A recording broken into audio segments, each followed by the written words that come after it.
저는 히말라야의 나라 네팔에서 선교사로 영혼들을 섬기고 있는 김종훈입니다.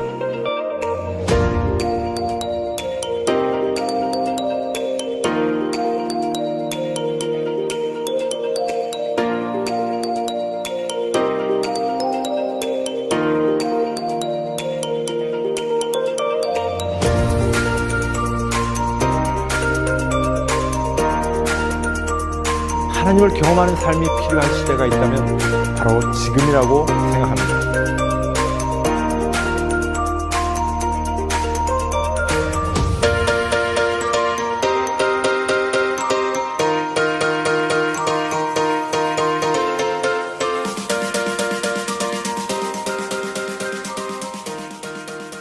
Hello and welcome to the first day of our mission week.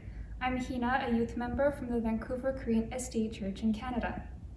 We pray for God's guiding hands amidst our lives, bringing us to the right path. Despite all the hardships we may be facing, I pray for us to walk His path in His time.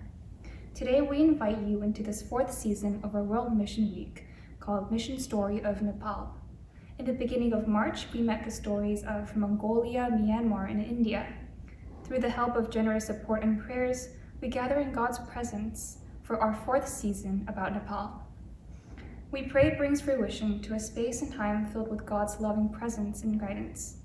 This week's sermon is by Pastor Jung-Hoon Kim, titled A Life Experiencing Jesus, Emmanuel. Let it become an hour of honoring and glorifying God's grace and His works. Let us begin with a silent prayer.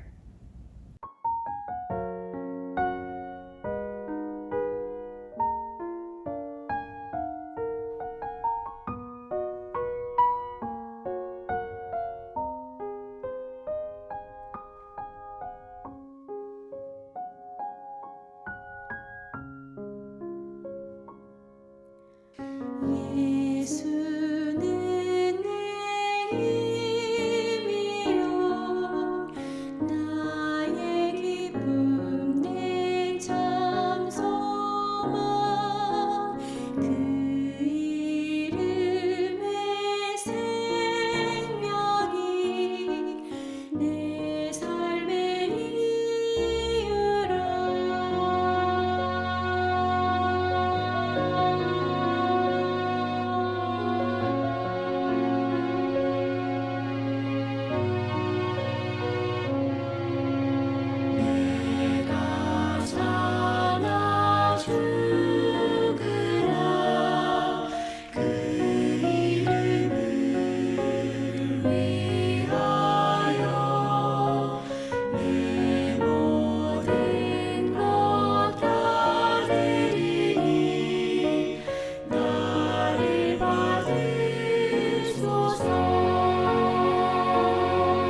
Let's bow our heads.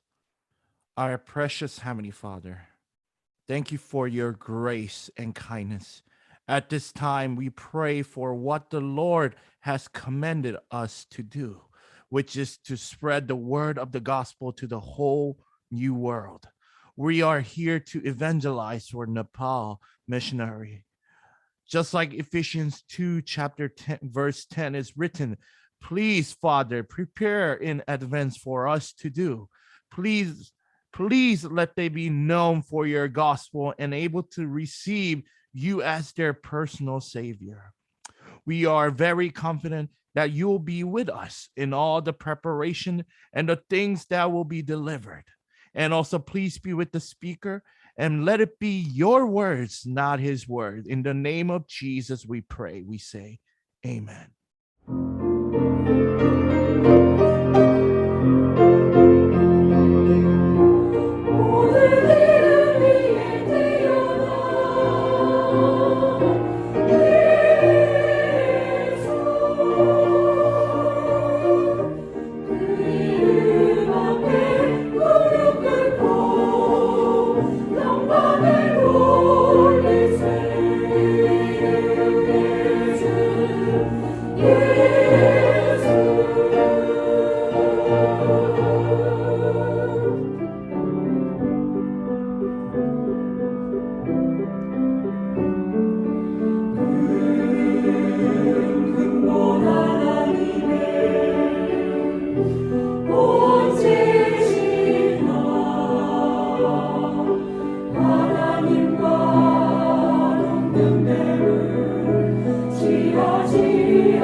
사랑하는 재림 성도 여러분, 안녕하십니까? 이렇게 방송을 통해서지만 여러분들과 말씀을 나눌 수 있는 특권을 가진 것에 대해 감사를 드립니다. 저는 네팔 선교사 김종훈입니다. 저는 SDA 36 외국어학원에서 11년간 목회를 했고요. 그 후에 현재까지 네팔에서 8년째 자급 선교사로 봉사하고 있습니다. 이번 기회를 통해서 제가 경험한 하나님, 지금도 살아계셔서 우주를 통치하실 뿐만 아니라 우리 각자 한 사람 한 사람 우리의 삶에 역사하시는 그 하나님을 여러분들과 나누기를 원합니다. 먼저 하나님의 말씀 예레미야 33장 2절과 3절의 말씀을 좀 봉독해 드리겠습니다. 이를 행하는 여호와, 그것을 지어 성취하는 여호와, 그 이름을 여호와라 하는 자가 이같이 이르노라. 너는 내게 부르짖으라. 내가 내게 응답하겠고 내가 알지 못하는 크고 비밀한 일을 내게 보이리라. 제가 네팔에 처음 갔을 때 제가 정말 무슨 일을 어떻게 시작해야 할지 몰라서 기도하고 있을 때 우리 주님께서 저의 마음속에 새겨주신 말씀이 바로 이 말씀입니다. 지금 당장 내가 무엇을 해야 할지 모르지만 하나님께 간구하면서 하나님께서 내가 알지 못하는 뭔가 크고 비밀한 많은 것들을 보여주시겠다는 제 개인에게 주시는 약속이었습니다. 그래서 이 말씀을 마음에 새기고 암송하면서 저의 네팔에서의 선교사 생활을 시작했습니다.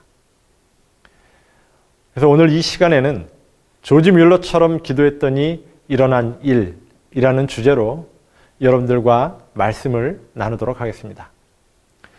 여러분들은 조지 뮬러라고 하는 사람을 잘 아시나요? 조지 뮬러는 고아들의 아버지로 잘 알려져 있습니다. 그의 평생 동안 약 2천여 명의 고아들을 양육했다고 합니다. 또 그의 평생에 5만 번의 기도를 드렸고 그 기도가 모두 응답받은 것으로 아주 유명한 사람입니다.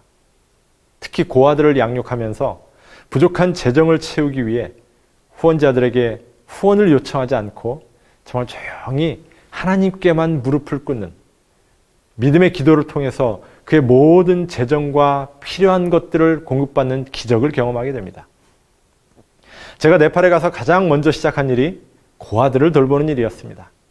저의 의지와는 상관이 없이 제가 방문하는 교회마다 부모를 잃은 아이들 혹은 한쪽 부모를 잃은 아이들이 정말 비참하게 살아가고 있는 모습을 목격하게 되었습니다. 그래서 기도하면서 제가 성경을 읽던 중에 하나님께서 제가 고아원을 운영하기를 원하신다는 그런 확신을 갖게 되었습니다. 그래서 고아원을 시작하게 되었습니다. 처음에는 8명의 아이들로 아주 조그맣게 시작을 했습니다. 그랬더니 여기저기에서 아이들을 돌봐달라는 부탁이 계속 오는 것이었습니다. 새로운 학기가 시작될 때쯤 이제 6명의 아이들을 더 데려오기로 결정을 했습니다. 사실 6명의 아이들을 더 데려오면 매월 그 아이들을 돌보기 위한 비용이 더 추가되어야 했습니다. 그러나 제게 추가되는 비용을 후원해 주실 후원자가 있었던 것은 아니었고요. 일단 하나님께서 이 아이들을 돌봐 주시기를 원하신다는 확신 속에서 아이들을 데려오기로 결정을 한 뒤에 하나님께 기도하기 시작했습니다.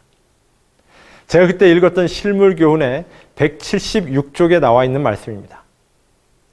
어찌할 바를 모를 때와 어려운 일에 직면하게 될 때에 인간에게 도움을 구하지 말라. 모든 것을 하나님께 맡겨라. 저는 이 말씀을 읽고 제 선교 사역에 어떤 실험이 시작이 되었습니다. 어떤 어려운 일에 직면하게 되더라도 사람에게 도움을 구하지 않고 하나님께만 도움을 구하기로 마음에 결심을 한 것입니다. 이제 아이들을 데려올 날짜가 되어서 한 명씩 데려오기 시작했습니다. 그러나 아직 재정은 준비되지 않고 있었습니다.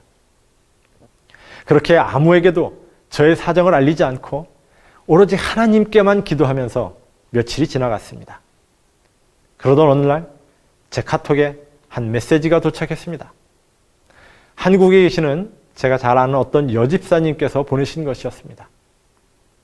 내용인즉슨 목사님, 오늘 이른 아침에 개인적으로 집에서 새벽 기도를 하고 있는데 성령님께서 저희 마음속에 강하게 음성을 들려주시기를 네팔의 고아들을 도우라고 하셨습니다. 저는 그 음성이 너무나 명백하게 들렸기 때문에 거역할 수가 없어서 오늘부터 매달 오늘 날짜에 얼마만큼의 돈을 송금을 할 테니 꼭 고아들을 위해 써주십시오. 이런 내용의 카카오톡 글이었습니다.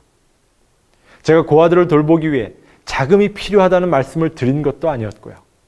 또 얼마가 필요하다는 액수를 말씀드린 것도 아니었는데 그 집사님께서는 정확히 6명의 어린 고아들을 돌보는 데 필요한 액수를 매달 보내주시겠다고 말씀하시는 것이었습니다. 정말 하나님께서 하시는 일은 놀라운 것이었습니다. 하나님께서는 제가 알지 못하는 정말 신비한 계획을 갖고 계셨습니다. 그 비슷한 시기에 제가 한 통의 전화를 받게 되었습니다. 저희 고아원에서 약 70km 정도 떨어진 곳에 재림 성도가 운영하는 고아원이 또 한 곳이 있었습니다. 근데 그 고아원의 운영자였습니다. 그곳에 현재 24명의 아이들이 있는데 이제 곧 열흘 뒤에 새로운 학기가 시작되는데 그 아이들의 학교 등록금과 교복비, 책값, 학용품 구입비 등이 필요한데 돈이 하나도 없다고 도와달라는 전화였습니다. 아마 네팔 사람들의 눈에는 제가 부자 나라인 한국에서 왔으니까 돈이 아주 많을 것이라고 생각한 것 같았습니다. 사실은 그냥 가난한 자급 선교사였는데요. 제가 얼마가 필요한지를 물어봤더니 약 1,500달러 정도가 필요하다고 얘기했습니다. 당장 제가 그분을 도와드릴 수 있는 자금의 여유가 없었습니다. 그래서 제가 말하기를 지금 당장은 도와드릴 여유가 없지만 우리 함께 기도해 봅시다. 하나님께서 우리를 위해 준비해 주실 것입니다. 그렇게 얘기를 했습니다. 그 다음날 시장에 물건을 사러 갔다가 아주 우연히 그분을 만나게 되었습니다. 그래서 그때 제가 다시 얘기를 했습니다. 우리 함께 기도합시다. 우리 하나님께서 분명히 도와주실 것입니다. 그런데 그분의 표정이 그다지 밝지 않았습니다. 왜 그런가 나중에 알게 되었는데요. 그전에도 사정이 어려울 때마다 여러 번 선교사들이나 또는 지도자들에게 도움을 요청했다고 합니다. 그러나 그때마다 들은 대답은 기도하자는 말이었고 그 후에 도움을 거의 받은 적이 없다고 했습니다. 그래서 제가 얘기할 때도 그냥 완곡히 거절한 것으로 이해를 했다고 하는 것이죠. 그러나 저는 진심으로 하나님께 기도했고요. 그 어린 아이들을 도와주고 싶었습니다. 며칠이 지나고 이제 개학이 일주일도 남지 않은 시점이었습니다. 어느 날 아침 저에게 한 통의 이메일이 도착하였습니다. 미국의 로말린다에 계신 한 여집사님께서 메일을 보내셨는데요. 그 메일에 쓰시기를 저희가 오늘 500불을 목사님께 송금할 예정이니 네팔의 고아들을 위해 써주십시오. 그렇게 쓰여 있었습니다. 너무나 신기했습니다. 제가 고아들을 위한 자금이 필요하다는 말씀을 아무에게도 하지 않았고 요청하지도 않았는데 그런 메일이 온 것입니다. 같은 날 오후에 또 한 통의 이메일을 받았습니다. 미국 시애틀의 한 한인교회 도르가 회장님이셨습니다. 저희 교회 도르가회에서 네팔의 고아들을 돕기 위해 550불 정도를 송금할 예정입니다. 고아들을 위해 꼭 써주십시오. 이런 내용의 메일이었습니다. 정말 하나님께서 네팔의 고아들을 돌보기 위하여서 뭔가 움직이고 계셨습니다. 저는 조용히 골방에서 기도만 하고 있었지만 하나님께서 그 기도를 들으시고 더 부지런히 주님의 백성들의 마음을 움직이셔서 돕도록 하고 계셨습니다. 그 다음날 한 통의 카카오톡 메시지를 제가 받았습니다. 한국에서 목회를 하고 있는 후배 목사님에게서 온 메시지였습니다. 네팔의 고아들을 위해서 50만 원을 송금하니까 고아들을 위해서 써달라는 내용이었습니다. 정확히 이틀 만에 하나님께서 고아들을 위해 필요한 모든 재정을 보내주셨습니다. 그래서 그 자금을 보내서 아이들이 이렇게 교복도 새로 맞춰 입고요. 책과 학용품을 구입하여 학교에 갈 준비를 다 마치고서는 저에게 사진을 찍어서 이렇게 보내주었습니다. 하나님은 성경에 여러 번 걸쳐서 고아와 과부들을 돌보라는 말씀을 하셨습니다. 그분은 말씀을 통해 명령만 하신 것이 아니라 그 말씀이 이루어질 수 있도록 도와주셨습니다. 하나님의 모든 명령은 약속을 포함하고 있다고 예언의 신에는 기록되어 있습니다. 하나님께서 말씀하신 것을 그대로 이루어 주셨습니다. 정말 놀라운 경험이었습니다. 조지 뮬러의 책에 보면 그도 역시 똑같은 방법으로 기도한 것을 보게 됩니다. 고아원의 아이들에게 먹일 음식이 없을 때 음식을 구하러 여기저기 사람에게 도움을 구하러 다니는 것이 아니라 골방에서 조용히 그리고 간절하게 하나님께 기도하였습니다. 그때 하나님께서 그의 기도를 들으시고 그 아들을 먹일 음식을 적당한 때에 아주 정확하게 보내주셨습니다. 저는 이런 일을 통해서 하나님의 살아계심을 경험하면서 점점 더 담대히 강하게 하나님을 신뢰할 수 있는 믿음이 자라나는 것을 경험하게 되었습니다. 대징투 621쪽에는 이렇게 기록되어 있습니다. 하나님과 기도로 씨름하는 것이 무엇인지를 깨닫고 있는 자들이 얼마나 적은가. 모든 힘이 다할 때까지 강렬한 열망을 가지고 온 심령을 다 기울여 하나님을 찾는 자들이 얼마나 적은가. 사랑하는 미주의 재림 성도 여러분, 여러분과 저의 삶 속에 기도로 하나님과 매일매일 씨름하는 아름다운 경험들이 이어지기를 간절히 바랍니다. 영감의 글은 우리가 그냥 기도하는 것이 아니라 씨름을 하듯이 모든 힘을 다해서 기도하기를 요청하고 있습니다. 왜냐하면 우리가 그렇게 기도해야 할 때가 되었기 때문에 그렇습니다. 사무엘상 17장에 보면 블레셋이 골리앗이라는 거인을 앞세우고 하나님의 백성들인 이스라엘에 쳐들어오는 이야기가 나옵니다. 그러면서 이 골리앗이 이스라엘 백성 앞에서 40일 동안 하나님의 이름을 모독하며 저주의 말들을 쏟아내기 시작했습니다. 너희가 믿는 신이 그렇게 대단한 신이면 누구든지 그 신을 의지해서 한번 나와봐라. 내가 상대해 주겠다고 아주 큰 소리로 외치며 이스라엘을 위협하였습니다. 그리고 하나님을 모독하였습니다. 그렇게 큰 소리를 지르면서 40일 동안 이스라엘을 위협하는데 하나님의 백성들이라고 하는 이스라엘의 모든 장수들은 다 믿음을 잃어버리고 아무도 그를 대항해 나서려고 하지 않고 있었습니다. 아무도 하나님을 의지하는 믿음으로 거인 골리앗을 대항하려고 하지 않았습니다. 정말 하나님의 택하신 민족, 남은 자손의 참으로 안타까운 현실이었습니다. 하나님께서는 당신 스스로 골리앗을 죽이고 전쟁을 끝내실 수도 있었지만 그렇게 하시지 않았습니다. 믿음의 사람, 하나님의 사람이 나타날 때까지 기다리셨습니다. 드디어 그 믿음의 사람이 나타났을 때 하나님은 그 사람의 믿음을 통해서 하나님의 능력을 나타내시고 그의 믿음을 통해서 하나님의 구원의 역사를 이루시는 걸 우리는 보게 됩니다. 그래서 만약 그곳에 하나님의 놀라운 계획에 믿음을 가지고 반응할 수 있는 사람이 없다면 하나님께서는 그런 다윗과 같은 믿음의 사람이 등장할 때까지 기다리시는 것입니다. 사랑하는 믿음의 가족 여러분, 하나님께서는 지금 이 시간에도 하나님의 놀라운 계획을 이루시기 위하여 그런 믿음의 사람을 찾고 계신다는 사실을 꼭 기억하게 되시기 바랍니다. 오늘 여러분과 제가 그러한 사람으로 하나님 앞에 설 수 있게 되기를 간절히 바랍니다. 그런 믿음을 가진 사람이 없다면 하나님의 계획은 성취되지 못하고 그 사람이 등장할 때까지 지체하게 될 수도 있다고 하는 것입니다. 그래서 오늘 이 시대에 남은 무리인 우리에게 가장 중요한 것이 무엇인가 하면 오늘 하나님께서 우리를 하나님의 사업의 일꾼으로 사용하시기를 원하시는데 그 믿음이 나에게 있는가 하는 것입니다. 제가 저에게 이런 믿음이 있기 때문에 오늘 이런 말씀을 드리는 것이 아닙니다. 저도 다윗이 소유했던 그런 믿음을 갖고 싶기에 이런 말씀을 드리는 것입니다. 우리는 이 믿음이 준비될 수 있도록 매일의 삶 속에 그 믿음을 활용하며 살아가는 연습을 해야 하는 것입니다. 다 같이 한번 읽어보겠습니다. 대쟁투 622페이지에 있는 말씀입니다. 오늘날 믿음을 조금밖에 활용하지 않는 자들은 사단의 기만적 권세와 양심을 억압하는 법령에 굴복될 위험이 가장 크다. 믿음이 약한 사람들은 어려운 도전에 직면하거나 문제를 만나게 되면 가장 먼저 하나님을 의심하고 말씀을 의지하는 것이 아니라 상식과 자신의 경험으로 그 문제를 풀려고 합니다. 그런 사람들은 마지막 위기의 때 믿음으로 그 시험을 이기지 못할 것입니다. 그런데 여러분, 왜 우리의 믿음이 이렇게 약할까요?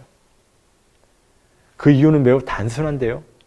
믿음을 활용하며 사는 연습이, 즉 훈련이 되어 있지 않기 때문에 그렇습니다. 우리의 신앙생활은 하나님의 사랑을 깨닫고 그 사랑에 지배받으며 살아가는 것이긴 하지만 그 과정에서 결코 훈련이 없이 우리가 하나님과 동행하며 살 수가 없는 것입니다. 제가 오늘 이렇게 여러분들께 제가 경험한 하나님에 대하여 말씀을 드리고는 있지만 아직도 저의 삶에 어려운 일을 만나게 되면 가장 먼저 하나님을 의지하고 생각하기보다는 불평하거나 두려워하는 마음이 먼저 드는 어쩔 수 없는 죄인인 것을 고백합니다. 그래서 단 하루도, 단 한순간도 하나님을 의지하지 않고 기도하지 않고서는 믿음으로 설 수 없음을 경험하는 것입니다. 많은 사람들이 과거에 자기가 어떤 위대한 믿음의 경험을 했던 것들을 계속 이야기하면서 마치 그 믿음이 지금도 자기에게 있을 것이라고 착각하면서 살아가는 사람들을 가끔 보게 됩니다. 제가 한국에서 목회를 할 때 만난 한 분은 오래전 재림군인으로서 군에 입대하여 집총을 거부하고 안식일을 지키기 위해 노력하다가 감옥에 수감되어서 2년 넘게 형을 살고 제대한 분이셨습니다. 그런데 안타깝게도 현재는 하나님과 아주 매우 먼 신앙을 떠난 삶을 살고 있었습니다. 사실 그때 그분을 보았을 때 저는 그 상황이 이해가 잘 되지 않았습니다. 어떻게 신앙을 위해서 감옥에까지 갔던 분이 신앙을 떠나는 이런 일이 있을 수가 있을까? 그런데 여러분, 과거에 우리가 어떤 경험을 했던 간에 오늘 내가 나의 믿음을 날마다 활용하며 살지 않는다면 우리의 믿음은 매우 약해지고 위기의 순간에 활용할 수 없는 죽은 믿음으로 변할 것입니다. 그러면 우리는 위기의 날, 정말 시험이 닥쳤을 때 우리의 믿음을 활용하여 하나님을 전적으로 의지해야 할 그때에 우리는 견디지 못하게 되는 것입니다. 다시 한번 강조하고 싶은 것은 믿음은 그냥 막연히 믿고 그냥 말로 고백한다고 해서 믿음이 자라나는 것이 아니라고 하는 것입니다. 내가 믿는 그 약속을 내가 살고 있는 이 현실에서 끊임없이 사용하고 활용하고 경험해야 된다고 하는 것입니다. 다른 말로 하면 우리는 우리가 믿고 고백하는 그대로 살아야 한다고 하는 것입니다. 즉 내가 믿는 그 믿음대로 내가 걸어가고 있어야 한다고 하는 것입니다. 삶에서 만나는 모든 도전과 어려움을 믿음으로 돌파할 수 있는 그런 믿음이 매일매일 우리의 삶 속에 경험되어져야 하는 것입니다. 과거에 내가 이런 믿음을 가졌었다라는 것은 지금 나의 믿음에 아무런 의미가 없습니다. 오늘 내가 믿음의 길을 걷고 있느냐가 가장 중요한 것입니다. 하나님께서 이 시대의 남은 무리들에게 요구하시는 모습이 바로 그런 모습인 것입니다. 내가 얼마나 많은 지식을 가지고 있고 교리를 잘 알고 가르친다 할지라도 살아있는 믿음을 가지고 살지 않는다면 그 사람은 하나님께서 쓰실 수 없는 사람인 것입니다. 출애굽기를 보면 하나님은 이스라엘 백성들을 이끌고 가나안으로 입성하기 전에 계속해서 이스라엘 백성들이 보기에는 상식적으로 갈 수 없는 곳, 그곳으로 가면 생존이 힘들어 보이는 그런 곳으로 그들을 인도하십니다. 왜 그러셨을까요? 하나님께서는 너무나 나약한 믿음을 가지고 있는 그 백성들을 훈련시키려고 그렇게 하셨던 것입니다. 그런데 그때마다 이스라엘 백성들은 그들의 가던 길을 멈추는 일이 벌어집니다. 그 이유가 무엇인가 하면 그들은 전부 하나님이 가지고 계신 자원이나 하나님이 가지고 계신 능력을 바라보지 않았습니다. 그들 자신이 갖고 있는 자원을 바라보면서 그들의 상식을 가지고 하나님의 계획을 바라보며 하나님의 명령 앞에 주저하고 머뭇거리면서 앞으로 전진하지 못했습니다. 그리고 하나님을 원망했습니다. 그런 그들을 향한 하나님의 원래의 계획은 애굽을 출발해서 시내산을 거쳐서 요단강을 건너서 가나안을 정벌 하는데 약 1년 반 정도면 끝이 나는 그러한 계획이었습니다. 그런데 그 기간이 40년이라는 긴 기간으로 연장되고 그들이 더 긴 고통의 세월을 광야에서 보내게 된 이유가 무엇인가요? 바로 가데스 바네아에서 그들이 가나안 정복을 바로 앞두고 12명의 정탐꾼을 가나안에 보냈습니다. 그러나 그 정탐꾼들의 보고로 이스라엘 백성은 하나님을 원망하면서 그들의 믿음이 살아있는 믿음이 아니라 죽은 믿음이라는 사실을 보여주었습니다. 그 믿음을 가지고는 가나안에 들어갈 수가 없었습니다. 그들은 원래 믿음이 없었거나 아니면 말로는 믿는다고 하였지만 그 믿음을 활용하지 않고 살아왔다는 것을 그대로 보여준 것이었습니다. 믿음이 있어야만 하나님의 도움으로 가나안 민족들을 심판하고 정벌하고 그리고 그곳에 살 수가 있는데 그 믿음이 없기 때문에 그들의 훈련을 위해서 하나님께서 그들을 다시 광야로 돌이킨 것입니다. 그 시간이 40년 동안 계속된 것입니다. 그래서 하나님은 다시금 그들의 믿음이 활용 가능한 상태로 바뀔 때까지 계속 믿음을 활용하는 훈련을 40년 동안 받게 했습니다. 여러분 마찬가지로 오늘날 이 시대에 재림이 지체되어지는 이유도 바로 이런 이유 때문이 아닐까 하는 생각이 듭니다. 여러분 우리가 매일 성경을 읽지만 다시 말해서 매일 창세기를 읽고 출애굽기를 읽으면서 성경 말씀을 믿는다고 말은 합니다. 그러나 우리가 막상 그 믿음을 활용해야 될 상황에 직면하게 될 때 우리는 물러서거나 주저할 때가 얼마나 많이 있는지 모릅니다. 도대체 왜 그럴까요? 그 이유는 다윗이 골리앗을 이기는 경우를 우리는 성경책 안에서는 믿지만 성경이 아닌 오늘 우리의 현실 속에서는 우리가 거의 믿지 않고 살아가고 있기 때문에 그런 것입니다. 다시 말해서 우리 삶의 방식이 내 상식을 뛰어넘어 믿음으로 도전해 본 그런 경험이 거의 없기 때문에 그렇다고 하는 것입니다. 말씀을 앞에 두고 그 말씀을 믿기 때문에 그 말씀에 따라 살기 위해서 믿음을 활용하고 세상과 싸우고 불가능한 것에 도전하면서 그 힘겨운 문제를 하나님의 능력으로 극복하는 그런 경험을 거의 해본 적이 없다고 하는 사실입니다. 여러분 주의 재림을 준비하라고 하는 사명을 부여받은 남은 무리인 재림 성도 여러분, 우리의 하루하루의 삶의 현장은 하늘에 적합한 사람으로 준비되기 위한 믿음의 훈련장이 되어야 하는 것입니다. 여러분 우리가 살아가는 70년, 80년의 인생은 하늘에 들어가기 위한 경건을 연습하는 시간인 것입니다. 그리고 우리의 삶의 현장은 하나님께서 끊임없이 우리에게 베풀어 주시는 믿음의 훈련장이라고 하는 사실을 잊어서는 안 되는 것입니다. 부조와 선지자를 보면 다윗의 믿음이 어디에서 비롯된 것인지에 대하여 기록되어 있습니다. 다윗의 그 담대한 믿음이 갑작스럽게 하늘에서 그냥 뚝 떨어진 것이 절대로 아닙니다. 다윗의 원래 직업은 양을 치는 목동입니다. 양을 안전하게 지키기 위해서 그는 수도 없이 그와 양을 공격해오는 늑대들과 사자와 곰 등 맹수들을 상대해야만 했습니다. 그 맹수들은 어떤 면에서는 정말 골리앗보다 더 무서운 존재들이었습니다. 양을 훔치려는 맹수에 맞서면서 그는 수도 없이 믿음으로 하나님을 의지하는 연습을 했습니다. 수없이 정말 여러 번 아니 어쩌면 매일 그는 그의 믿음을 활용해서 자신의 양을 지켜낸 경험을 했습니다. 다시 말해서 그는 골리앗과 싸우는 그 믿음의 도전이 있기 전에 수도 없이 그 일상의 삶 속에서 비슷한 싸움을 경험했던 사람이라고 하는 것입니다. 그런데 그 앞에 이제 골리앗이라는 존재가 나타났을 때 골리앗은 다윗이 그토록 사랑하고 신뢰하는 하나님을 모독하고 있었습니다. 하나님의 백성들은 모두 고개를 들지도 못하고 두려움에 떨고 있었습니다. 그 순간 다윗은 그가 어린 소년인 것도 군인이 아니라고 하는 것도 다 잊어버린 채 그의 마음속에 믿음의 의분이 솟기 시작했습니다. 그는 그 골리앗을 보는 순간 주저없이 골리앗을 대항해 싸우기로 결심을 합니다. 다윗은 그렇게 생각합니다. 내가 만약 하나님으로 의지하면 나는 골리앗도 이길 수 있을 거야. 왜냐하면 나는 저런 골리앗 같은 사자와 맹수와의 싸움 속에서 수도 없이 하나님의 능력을 믿음으로 의지하면서 이겨왔기 때문이야.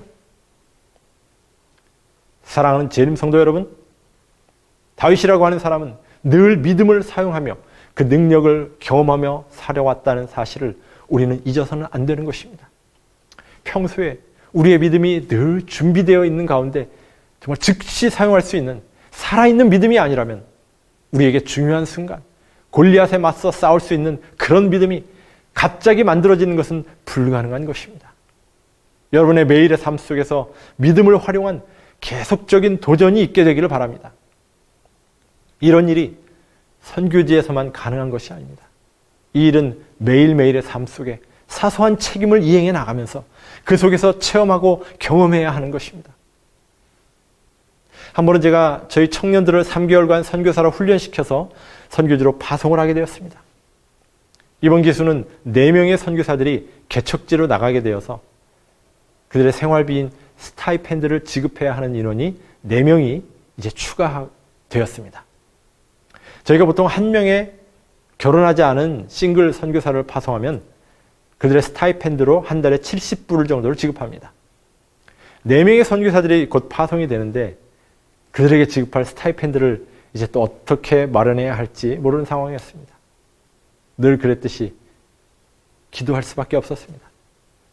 아무한테도 저희의 사정을 말하지 않고 저와 함께 동역하는 동역자들과 함께 오직 하나님께만 기도했습니다. 수도 없이 많은 하나님의 능력을 경험했음에도 불구하고 이런 상황이 되면 자꾸 의심하는 제 자신을 보면서 이 죄인의 마음이 바뀌는 것이 얼마나 어려운 것임을 새삼 다시 한번 느끼게 되었습니다. 어떤 때는 내가 돈이 좀 많았으면 얼마나 좋을까. 선교사들에게 넉넉하게 스타이펜드도 좀 보내주고 필요하다고 하는 것들도 좀 사주고 그러면 참 좋을 텐데 그런 생각을 하기도 했습니다. 오늘 안식일 아침 교회를 가기 위해서 버스를 타고 가고 있었습니다. 제 휴대폰에 한 통의 문자가 들어왔습니다. 전혀 모르는 분에게서 온 문자였습니다. 그런데 이렇게 쓰여져 있었어요. 목사님 안녕하세요. 네팔에서 청년들을 선교사로 훈련시키신다는 얘기를 어떤 집사님께 들었습니다. 근데 제가 그 일을 좀 돕고 싶습니다. 그래서 이번 달부터 매달 얼마만큼의 액수를 제가 송금해 드릴 테니까 그 선교사들을 위해 써주십시오. 그런 내용이었습니다. 그 액수는 정확히 4명의 선교사들을 파송해서 스타이펜드를 지급할 수 있는 액수였습니다. 마치 그 집사님은 우리가 어떤 일을 위해 얼마를 필요로 하고 있는지를 정확히 아시는 듯이 그 액수를 저희에게 보내주셨습니다. 저는 이런 일을 경험할 때마다 하나님께서 내가 이 일을 하기를 정말 원하시는구나 하는 것을 깨닫게 됩니다. 그러면서 제 믿음이 정말 조금씩 더 자라남을 느끼게 됩니다. 저는 네팔에 가서 예전보다 더 걱정을 좀 덜 하게 되었습니다. 특히 돈 때문에 걱정은 이제 거의 안 하게 되었습니다. 저와 저희 선교 사업에 자금이 필요한 것, 그 누구보다 하나님께서 더 잘 아시기 때문에 저는 그저 조지 뮬러처럼 기도하면 하나님께서 늘 같은 방법으로 응답해 주셨습니다. 조지 뮬러의 전기를 읽다 보니까 그는 일주일 정도 살아갈 재정만 가지고 평생을 살았다고 합니다. 그는 말하기를 믿음은 사람의 능력이 끝나는 곳에서 시작된다고 하였습니다. 한 번은 제가 비자 발급 등 여러 가지 일로 한국에 가야 할 때가 되어서 네팔에서의 모든 일정을 바쁘게 마치고 이제 비행기를 타러 공항으로 갔습니다. 몇 주 동안 자리를 비워야 하기 때문에 정리할 일들이 매우 많아서 다 정리를 마치고 정말 부랴부랴 공항에 도착해서는 정말 매우 피곤한 상태였습니다. 근데 네팔에서 한국으로 가는 비행기는 늘 저녁에 출발해서 그 다음날 새벽에 도착하는 일정으로 출발을 합니다.